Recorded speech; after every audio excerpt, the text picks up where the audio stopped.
Salve pessoal, tudo bem com vocês? Estou aqui com o motorista Fabiano, que vai falar aí sobre a importância da apresentação e também o uso do cinto de segurança. Olha, cara, pessoalmente, é uma questão mais pessoal minha.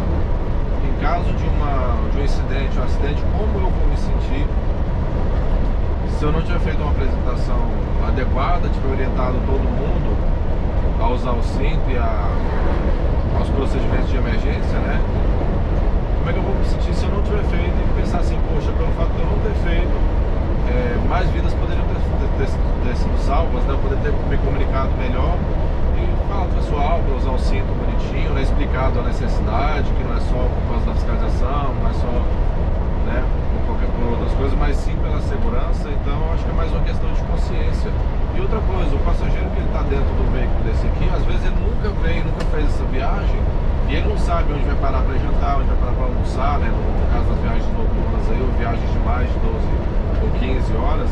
Então eu acho que é importante a pessoa, até para não ficar perdida, né? Ela às vezes vai para uma cidade que ela nunca foi na vida, né? Então a gente informa para passar por tais cidades, ela pensa, pô, já vou avisar ele que nessa tal cidade que ele falou, intermediário ali, eu vou descer.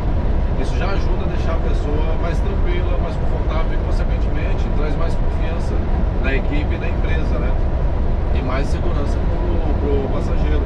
Então, eu acho que é de fundamental, é indispensável uma boa apresentação, independente se a linha é curta, a linha é longa, né? Porque a gente não, é como se diz, um acidente ele não precisa de mais de 100 km de distância para acontecer. Ele pode acontecer na primeira curva que você faz.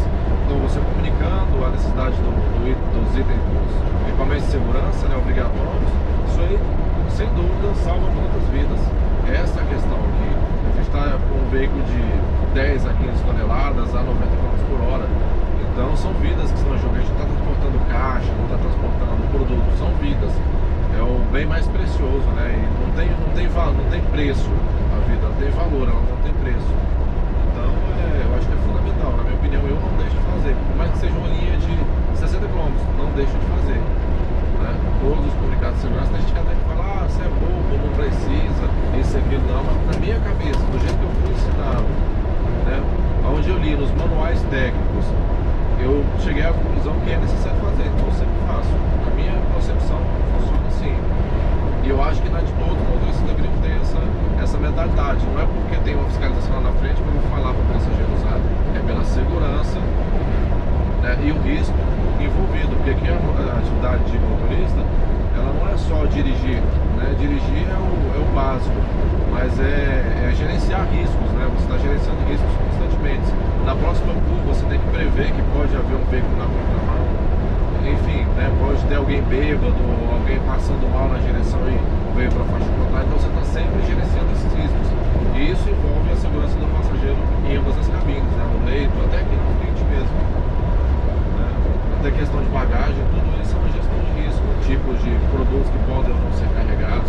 Então, se o motorista ele abrir a cabeça para entender o que ele está fazendo, a atividade é muito mais do que sentar no banco, pegar um volante, embreagem e alavancas de seleção de marchas. Aqui dirigir é muito mais que isso, está muito além disso. Isso é a parte mais fácil. Isso se você pegar um macaco e ensinar para ele a fazer, com 10 aulas ele aprende a fazer. Mas estar consciente do que está fazendo é outra coisa. Estar por dentro do que está fazendo, aquela consciência constante, eu acho que é o que divide os homens dos meninos nessa profissão. É o que divide o bom profissional do profissional medíocre. Eu sempre bato nessa tecla. Mediocridade não, na sua atividade, nessa atividade aqui e nenhuma outra, né, no caso, mas nem principalmente nessa aqui, a mediocridade está fora, porque a mediocridade é a chave para que erros aconteçam, acidentes aconteçam. Quando acidentes acontecem nessas circunstâncias, nessa atividade aqui, as consequências são desastrosas. A gente vê direto aí, né, muito acidente, fim de ano, então, né, são vários fatores, claro, mas a imprudência, ela está envolvida em 99% dos casos, né? E nesses fins de ano tem muitos passageiros que quase nunca viajam de ônibus. Pois é, e aí a gente tem que dar uma atenção maior. Aqui na empresa, na quarta-feira, a gente tem a gratuidade para o pessoal, né, que tem maioridade, que é o pessoal mais velho, né, que já tem mais tempo de estrada percorrida, melhor dizendo, o pessoal da melhor idade. Então a gente tem que ter uma atenção maior. Às vezes eles dormem, às vezes não conseguem descer a escada, o que eu já acho errado, né? Que esse pessoal tinha que andar no leito, tinha que ter assim uma gestão já para botar eles ali no leito, para não estar descendo umas escadas perigosas como essas, né? Aí que às vezes você está em movimento ali, 90 por hora, você tem uma pessoa descendo a escada, você precisa fazer uma frenagem brusca, a pessoa já cai ali mesmo. Então olha o problema que você tem aí, né? Então a gente já tem um cuidado maior, uma atenção maior com o passageiro. Poxa, pessoa de idade, estou aqui na minha cabeça, o meu ônibus está cheio de pessoas de idade, então eu vou constantemente lá na cabine. Pessoal, alguém quer ir no banheiro, quer aproveitar a parada, alguém está com dificuldade para descer, eu ajudo, né? A gente tem que prestar esse apoio maior, ter esse estalo, entendeu? Ter essa visão de que são seres humanos e têm suas necessidades. Cada um tem sua necessidade básica e precisa ser atendidas. Porque imagina, uma pessoa que não dá conta de descer uma escada para ir no banheiro num ônibus desse, ela passar 5 horas se segurando, acho que até adoece, né? A pessoa que já é mais de idade, ela bexiga enche, ela já passa mal. Então a pessoa tem que ter essa sacada. O motorista de ônibus, ele tem que ter essa sacada. Senão não adianta, ele procura outra profissão, vai puxar soja, vai trabalhar na carreta, procura outra coisa para fazer. Se não gosta de trabalhar com gente, não gosta de atender esses requisitos, cara, vai trabalhar com outra coisa, né? Porque senão a viagem se torna extremamente desconfortável, extremamente desagradável, e aí muito provavelmente o passageiro vai procurar outra empresa que atenda às necessidades dele, obviamente, né? Então tem que ter essa sacada, até por uma questão não é nem só de comercial, mas humana mesmo, né? Você tem que ter a noção da necessidade específica de cada pessoa. Tem uma senhora aqui, até aqui, ela está aqui hoje com a gente, que volta e meia ela vai com a gente, e aí eu sempre fico de olho. Ela não anda, precisa da cadeirinha dela do andar já, né, daquele suporte para andar, então eu fico de olho nas paradas que eu tô ali, tá no meu horário de linha ali, que eu posso também, e que eu tô fora da direção, tô no descanso, que eu posso ajudar ela, eu sempre ajudo a descer da escada. Porque imagina uma pessoa dessa já de idade, tropeça e cai no chão, né, ali, poxa, vai se machucar muito, né? Pode ter um rompimento de algum osso, de alguma coisa. Então, poxa, imagina a dor que a pessoa vai sentir. Porque era para ser uma viagem de visitar os parentes, algo bom, gostoso, ela acaba descendo ônibus e indo direto para o hospital. Então não é isso que eu, como profissional, quero. A partir do momento que ela entra no veículo que eu estou conduzindo, a responsabilidade do início ao fim da viagem em relação a ela é minha. Eu tenho que ter essa responsabilidade. Então, o motorista tem que ter essa visão, senão pode esquecer. Vai procurar um caminhão baú, se gosta de dirigir, né? Que tem uns que nem gosta de dirigir, tá na profissão porque o mercado tá carente de motoristas, né? Então, assim, se o cara não gosta, procura outra coisa para fazer. Mercado para motorista aí não falta, né? Vai puxar soja, grão, como eu disse, né? Vai fazer qualquer outra coisa. Lidar com gente tem que ter sensibilidade. E no caso, é isso. E no caso dessa senhorinha, o senhor fez uma coisa simples aí, que é baixar o balão de ar na parada. Mas pra ela é algo grande, porque vai ajudar pra ela desembarcar. Não dura um segundo, não interfere em nada na minha viagem, é um clique que eu dou no botão. Pra ela é a diferença entre tropeçar e cair ou não, né? Então, assim, a gente tem que ter essa visão, essa ótica. É uma coisa simples, é uma coisinha boba, mas faz a diferença. A gente muitas vezes nem é treinado para isso. O corre-corre, o dia a dia é tão grande, mas se a gente tiver um pouquinho de sensibilidade, a gente vê essa necessidade e atende ela. Chegando em Porto Nacional aqui para fazer o desembarque. Inclusive tu falou da questão lá de algo inesperado na via, já veio um desvio já em seguida. Sim, exatamente. A gente já teve lá aquele desvio na pista de barro, né? Então a gente tem que estar prevendo constantemente. O trânsito é isso, o trânsito seguro, a direção defensiva é prever o risco. É como eu sempre digo, o bom motorista não é aquele que sabe sair de uma situação perigosa, insegurança. É aquele que nem coloca o veículo e os passageiros em uma situação perigosa. Então, para mim, isso é o que define a direção defensiva. Essa frase define a direção defensiva. Você vê, observar, prever e evitar. Bom, não tem outra coisa, entendeu? Você sabe que a via tem uma curva, a Serra do JK, você deve conhecer. No final dela, você desce, está descendo, no final dela tem uma curva enorme. Então, às vezes, pode vir um outro veículo ali ultrapassando. Então você já fica ciente, reduz antes, entra na curva devagarzinho, que se você precisar desviar, você tem uma janela de tempo ali para você efetuar uma manobra com segurança e nem balançar o carro. Os passageiros não vão nem notar, né, que você precisou fazer um desvio de emergência, né, em caso de algo que coloque a segurança do tráfego em risco. Então, é questão simples, é prever mesmo, é deixar de ser um motorista preguiçoso e raciocinar, usar o cérebro, que é uma ferramenta incrível que a gente tem grátis, né? Não paga nada, não tem mensalidade e tá aí pra gente usar. Então é uma coisa que assim, se a gente usar, a gente vai longe como profissional. E qual a maior atenção aqui na rodoviária que você... Cara, eu gosto de estacionar o ônibus sempre pertinho da escadinha ali, para não ter aquele vão, né? Para o pessoal não tropeçar e cair no chão. Para mim isso é o mais importante. É ali onde eu mino qualquer chance de risco para o meu passageiro não levar uma queda, né? Sim. O famoso capote. O que não... Vamos lá? Vamos dar um desembarque aqui em Porto Nacional. Sim.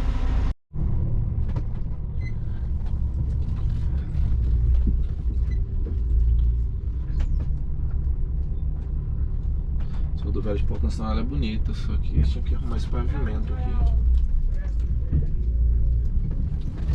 A balsa ali que dá pena levar um G8 desse. Rapaz, eu não sou muito chegado a atravessar a balsa não. Eu atravessei no São Francisco, na época eu trabalhava no caminhão. E cara, dá medo.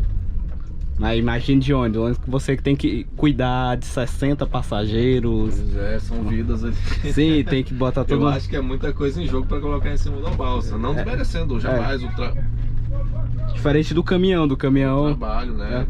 O caminhão, é claro que tem a minha vida ali em jogo, mas o resto é produto, é bem material, a gente consegue, né, recuperar. Tem seguro, preço, inclusive. Agora as vidas não tem como, sei lá, falar, oh, meu Deus, devolve. Não tem como, né? Você não tem garantia para isso, não tem seguro para isso, né? Essa é a verdade. Dinheiro nenhum no mundo paga uma vida. Eu tenho inclusive um colega aí que eu sempre, né, não gosto de comentar esse tipo de coisa, mas são coisas que acontecem. Eu falo, cara, maneira aí, né? Carreteiro aí, experiente, antigo, maneira na velocidade. Infelizmente ele se envolveu em um acidente e hoje ele usa uma tornozeleira, né? E as pessoas que estavam, as outras pessoas que estavam envolvidas deixa eu entrar, abaixar o nível aqui. As pessoas que estavam envolvidas no acidente, infelizmente perderam suas vidas, né? Era um cara que a gente sempre falava pra ele na rodagem, cara, maneira, pega leve, porque a estrada não é brinquedo não. O cara sempre arredio, né? Não dá nada, e aquela questão que a gente comenta, falando um pouquinho de segurança na operação, né? A gente sempre comenta, dá certo 1, 2, 3, 4, 5 vezes. Na cabeça do profissional existe uma janelinha que grava o que é o certo e o que é errado. Quando isso que é errado passa a ser executado várias vezes com sucesso, ele troca de lugar e vai para a janela do certo, né? A gente ilustrando uma ideia assim, né? Fazendo uma analogia. E aí é onde o erro se torna um procedimento padrão. Que aí é onde abre a janela para acidentes, né? A janela de oportunidade para acidentes. E infelizmente é só questão assim de elos se fecharem para que aconteça, né? E aí junta o fator velocidade com o fator cansaço, fadiga, falta de atenção, e tudo isso aí vira um caldeirão. E quando o negócio esquenta, tá pronta a sopa do acidente, né? Então a gente tem que ter essa consciência. E é questão de segundos, né? É muito rápido um acidente, ele acontece assim, muito rápido, você não tem, né? Quando você perde realmente o controle do veículo para você recuperar, né? Você não tem, são forças físicas envolvidas ali, então, né? Infelizmente o fato ocorre e aí fica nas mãos de Deus, né? O que vai acontecer daí pra frente. Mas graças a Deus eu nunca tive, eu sempre cuidei para que eu não me envolvesse e de fato nunca tive incidente ou acidente. Mas chega a ser cansativo essa vigília constante, mas ela é necessária. No trânsito, na operação, essa vigília constante ela é obrigatória, né? Porque se você baixar a guarda, você você se envolve em um incidente ou qualquer coisa do tipo, né? Olha o tamanho dessa coisa, 14 metros. São quantos? Tá até escrito aqui, fica desenhado em algum lugar aqui as dimensões dele, para estar sempre lembrando a gente do tamanho do veículo que a gente está conduzindo. É, fica... Tem, eu não sei se esse aqui tem, mas os G7, os Neo G7 eles têm aqui, ó. Então ele tá sempre te lembrando ali para você desviar de um fio, né, de uma árvore, porque tem uma janela lá em cima, tem pessoas lá em cima. Já imaginou? Igual volta e meia acontece, o pessoal Já teve caso de... entra no viaduto, cara, com tudo, e poxa, aquele viaduto bem baixinho, de 3 metros, imagina, cara. Eu nunca vi um acidente desses com vítimas, por sorte, mas eu já vi como é que a cabine, o piso superior fica e, poxa, é uma guilhotina, né? O ônibus, o viaduto, quando o ônibus entra, ele vem guilhotinando tudo. Então é aquela história que eu expliquei. Ter a noção, consciência, tá fazendo a consciência constante, né? A vigília constante, para você não causar nenhum acidente, causar danos materiais e causar danos à vida. Teve um caso que foi na 153, que foi na questão de uma árvore. O motorista foi desviar, aí ele bateu de frente com outro ônibus, aí o motorista do outro ônibus também faleceu. Né, cara? O que aconteceria se ele passasse ia raspar o salão dos passageiros. Então o motorista foi um herói, ele sacrificou pela vida dos passageiros. Infelizmente não é valorizado, né? Exatamente, mas o risco maior de colidir frontalmente com outro veículo, outro ônibus também, né? Então, sim, você não tem tempo para pensar muita coisa, são segundos. Às vezes tem gente que... Eu gosto de participar de perícia, de investigação de acidentes, para poder entender toda a dinâmica. E ali você vê que em alguns momentos, em alguns acidentes, tem né, assim, você observa a fisionomia da vítima e vê que ela nem sabe o que aconteceu. Ela congelou naquele momento do susto, que é quando você assusta com alguma coisa, mas você não sabe o que te assustou. Até um segundo depois você descobrir, que é mais ou menos esse tempo de reação do corpo humano. Para quem estuda um pouquinho de fisiologia humana e, né, envolvida nessas questões de susto, aí entende mais ou menos. A pessoa parou naquele momento que ela assustou, né, que ouviu um veículo derrapando na pista contrária, ouviu o vulto do objeto vindo contra ele aqui, mas não conseguiu ter muita noção. Então tem muito disso. Isso acontece geralmente em acidentes noturnos, né? Ali que é muito rápido, igual teve um pessoal aí que a composição da carreta, a última composição do rodotrem, soltou e veio para a pista contrária e entrou aqui, ó, nessa cabine aqui. Infelizmente foi fatal. Tem um vídeo, inclusive, que dá para quem é motorista até é horrível de assistir aquilo, porque, né, você se sente no local da pessoa, você vê no vídeo da câmera aqui, ó, vindo tudo aquilo pra cá. Então, né, em vez do cara só tenta baixar, mas infelizmente não tem como fazer nada, né? E aí sim é uma fatalidade que não tá no controle de ninguém. Nem o motorista do ônibus poderia fazer nada, nem o motorista que estava dirigindo a carreta poderia fazer nada naquele momento. Talvez numa inspeção de segurança, igual eu fiz ontem à noite, cheguei antes de descer a serra, não cheguei se os freios estavam congelados. Então isso é um exemplo de procedimento de segurança para prever o risco. Mas no caso daquele que a gente estava discutindo agora da carreta, né, o pino mestre do reboque pode ter soltado e ter vindo tudo para a faixa contrária, né? Então uma inspeção mais detalhada, que falta muito. Eu pego muito nessa parte da inspeção de segurança em relação a equipamentos básicos dos veículos, cara. Na rodovia, nos veículos terrestres, de modo geral, falta uma inspeção bacana, um negócio em cima mesmo. Para quem tem um pouco de noção de mecânica, sabe do que eu tô falando, deixa a desejar. Deu sistema de frenagem mesmo.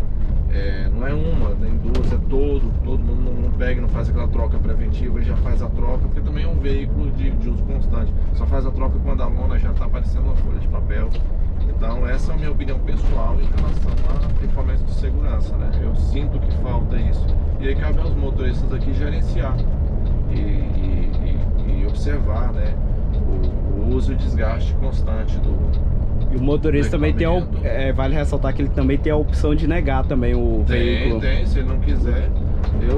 Teve empresa que eu falei, pode dar baixa, eu não opero esse tipo de veículo de jeito nenhum, eu não opero, porque eu não quero essa responsabilidade para mim, porque minha obrigação como motorista é estar ciente da velocidade que eu posso trafegar e das condições. Isso está lá no artigo 127 do Código de Trânsito Brasileiro. O motorista, ele tem que fazer uma inspeção rigorosa antes de colocar o veículo em circulação, inclusive de combustível. Tem gente que não sabe, mas se um veículo acabar o combustível numa via, não é culpa de outra pessoa além do motorista, não. A culpa é inteiramente do motorista. Então ele tem que estar ciente que o veículo tem as condições de sinalização, segurança para todos os passageiros, bem como combustível para ir e voltar no percurso. Porque obstruir uma via por falta de combustível, além de ser uma puta falta de vergonha, também coloca em risco as outras pessoas que estão usando a rodovia. Se você acabar o combustível numa subida de uma serra que não tem acostamento, você vai colocar esse ônibus aonde? Com todo esse tanto de passageiros. Tem que ter a consciência operacional, né? Eu já tirei do meu bolso mesmo tirei, peguei, paguei, abasteci, porque eu sabia que o combustível do ônibus não ia dar. Eu falei, não, eu vou pagar. Se não quiser me pagar lá depois, não tem problema, mas eu não vou me colocar nessa situação de risco, nem colocar meus passageiros nessa situação de risco. Então é aquela questão da segurança operacional extrema. Tem que ter mesmo cuidado, tem que ser rigoroso. Aqui a gente não está lidando com brincadeira. Às vezes o pessoal fala, a NTT é chata, a NTT isso, a NTT aquilo. Não, eles estão cobertos de razão. A função deles é fiscalizar e garantir a segurança dos passageiros. E nesse ponto eu concordo, né? Segurança é tráfego em primeiro lugar.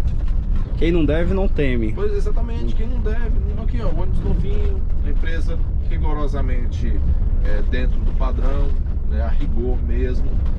Não tem, a gente trafega tranquilo, vê o pessoal, até cumprimenta, bacana, o pessoal chega, faz a inspeção, igual muitas vezes falam, poxa, parabéns, é isso aí mesmo, o trabalho de você está alinhado. Eu falo, cara, a gente respeita o público, principalmente o trabalho da fiscalização, né?